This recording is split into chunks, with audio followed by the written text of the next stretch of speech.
ಶಾಸಕ, ಸಂಸದ, ಸ್ಪೀಕರ್, ಮಂತ್ರಿ, ಉಪಮುಖ್ಯಮಂತ್ರಿ, ಮುಖ್ಯಮಂತ್ರಿ, ರಾಜ್ಯಪಾಲ, ರಾಜ್ಯಸಭಾ ಸದಸ್ಯ, ಕೇಂದ್ರ ಮಂತ್ರಿ ಹೀಗೆ ಕಾಂಗ್ರೆಸ್ನಿಂದ ಎಲ್ಲವನ್ನ ಪಡೆದಿದ್ದ ಎಸ್.ಎಂ. ಕೃಷ್ಣ ರಾಜಕೀಯ ಸಂಧ್ಯಾಕಾಲದಲ್ಲಿ ಬಿಜೆಪಿಯನ್ನ ಸೇರಿದ್ದೇಕೆ? ಅಂಥದ್ದೊಂದು ದೊಡ್ಡ ನಿರ್ಧಾರವನ್ನ ಕೃಷ್ಣ ಅವರು ತೆಗೆದುಕೊಂಡಿದ್ಯಾಕೆ? ಇಲ್ಲಿದೆ ನೋಡಿ ಇಂಟ್ರೆಸ್ಟಿಂಗ್ ಸ್ಟೋರಿ.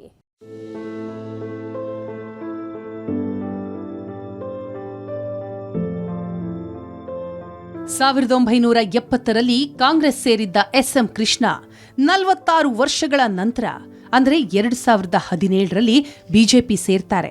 ಕೈ ಬಿಟ್ಟು ಕೇಸರಿ ಬಾವುಟ ಹಿಡಿದಾಗ ಕೃಷ್ಣ ಅವರ ವಯಸ್ಸೆಷ್ಟು ಗೊತ್ತಾ? 86.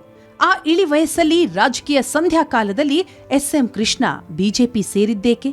4 ದಶಕಗಳ ಕಾಲ ಕಟ್ಟ ಕಾಂಗ್ರೆಸ್ಸಿಗನಾಗಿದ್ದ ಕೃಷ್ಣ ತಮ್ಮ ರಾಜಕೀಯ ಜೀವನದ ಕೊನೆಯ ದಿನಗಳಲ್ಲಿ ಕಾಂಗ್ರೆಸ್ನ ಸೈದ್ಧಾಂತಿಕ ವಿರೋಧಿಯಾದ ಬಿಜೆಪಿ ಪಾಳೆಯ ಸೇರಲು ಕಾರಣವೇನು? ಅಮಿತ್ ಶಾ ಸಮ್ಮುಖದಲ್ಲಿ ಬಿಜೆಪಿ ಸೇರುವ ವೇಳೆ ಈ ಪ್ರಶ್ನೆಗೆ ಸ್ವತಃ ಕೃಷ್ಣ ಅವರೇ ಉತ್ತರ ಕೊಟ್ಟಿದ್ರು. 2012ರಲ್ಲಿ ಎಸ್.ಎಂ. ಕೃಷ್ಣ ಅವರನ್ನ ವಿದೇಶಾಂಗ ಸಚಿವ ಸ್ಥಾನದಿಂದ ಕೆಳಗಿಳಿಸಿದ ನಂತರ ಅವರಿಗೆ ಪಕ್ಷದಲ್ಲಿ ಯಾವುದೇ ಪ್ರಮುಖ ಹುದ್ದೆ ನೀಡಿರಲಿಲ್ಲ. ಪಕ್ಷಕ್ಕೆ ಸಂಬಂಧಿಸಿದ ಮಹತ್ವದ ವಿಷಯಗಳಲ್ಲಿ ಕಾಂಗ್ರೆಸ್ ಪಕ್ಷ ಅವರ ಸಲಹೆ ಪಡಿತಾ ಇರಲಿಲ್ಲ. ಇದು ಕೃಷ್ಣ ಅವರ ಅಸಮಾಧಾನಕ್ಕೆ ಕಾರಣವಾಗಿತ್ತು. ವಿದೇಶಾಂಗ ವ್ಯವಹಾರಗಳ ಸಚಿವರಾಗಿದ್ದ ಕೃಷ್ಣ ನಂತರ ರಾಜ್ಯ ರಾಜಕಾರಣಕ್ಕೆ ಮರಳಲು ಬಯಸಿದ್ದರು. ಆದರೆ ಇಲ್ಲಿ ಅವರಿಗೆ ಮತ್ತೆ ಅವಕಾಶ ಸಿಗಲಿಲ್ಲ. ರಾಜ್ಯದಲ್ಲಿ ಆಗಷ್ಟೇ ಸಿದ್ದರಾಮಯ್ಯ ಯುಗ ಶುರುವಾಗಿತ್ತು.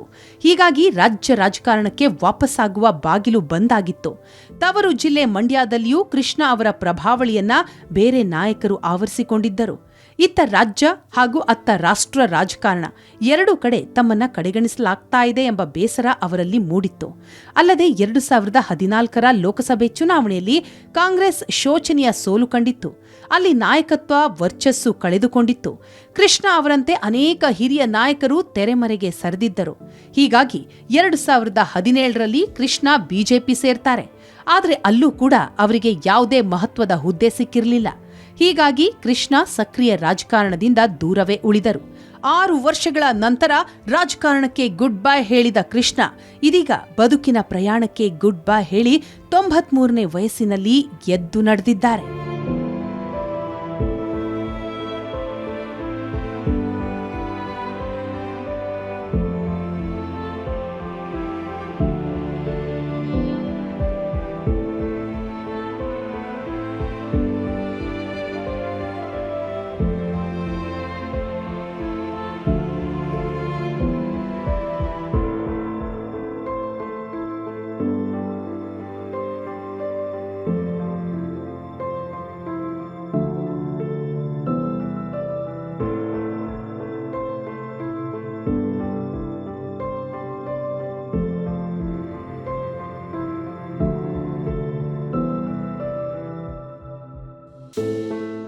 ಎಸ್.ಎಂ. ಕೃಷ್ಣ ಅವರಂತಹ ರಾಜಕಾರಣಿ ಸರ್ವಕಾಲದಲ್ಲೂ ಸರ್ವರಿಗೂ ಮಾದರಿ.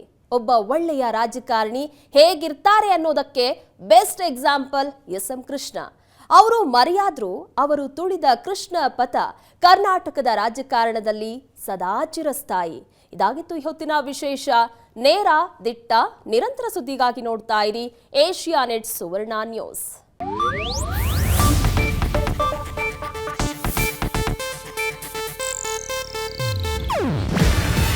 ಇದು ಏಷ್ಯಾನೆಟ್ ನ್ಯೂಸ್ ನೆಟ್ವರ್ಕ್ ಪ್ರಸ್ತುತಿ.